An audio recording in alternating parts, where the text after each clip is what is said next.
8h, 8h30, Catherine Villemain et Pierre Verny racontent sur Radio Saint-Ignac.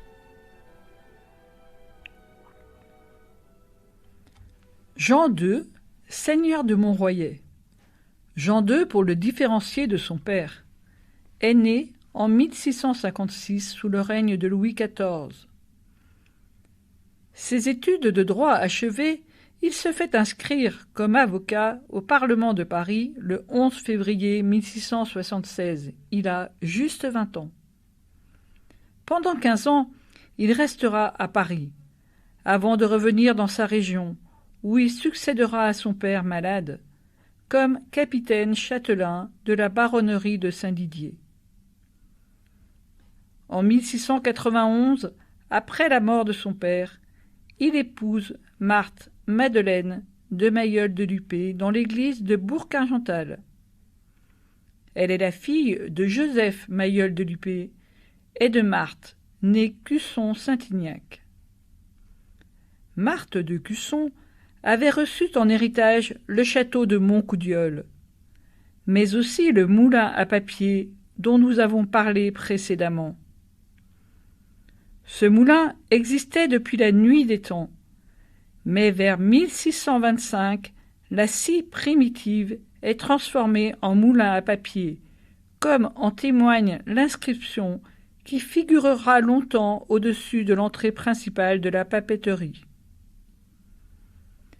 Le moulin à papier est un moulin à eau servant à la fabrication du papier. On le retrouve toujours dans une vallée qui recueille de l'eau très pure et non calcaire.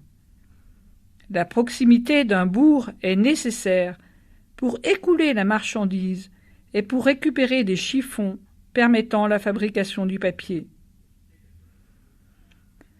Jean devient conseiller du roi et lieutenant général civil et criminel dans la juridiction du Forez. Sa réputation est grande, attestée par divers jugements. C'est un homme habile au sens noble du terme. Il est réputé intègre et brillant. Il possède les propriétés de la Combe, de Montroyer, le domaine du Coin, et encore d'autres terres en forêt et en vivarais. Avec Marthe, sa femme, ils auront 7 enfants. Une de leurs filles, Jeanne-Marguerite, sera religieuse, à l'abbaye voisine de la Séauve. Joseph, son fils aîné, héritera de ses biens, veillant à son tour sur les siens. Jean aura la douleur de perdre sa femme Marthe lors de la naissance de leur dernier enfant Marie en 1705. Il lui survivra une vingtaine d'années, faisant le bien autour de lui. Il sera inhumé à Saint-Didier comme ses ancêtres.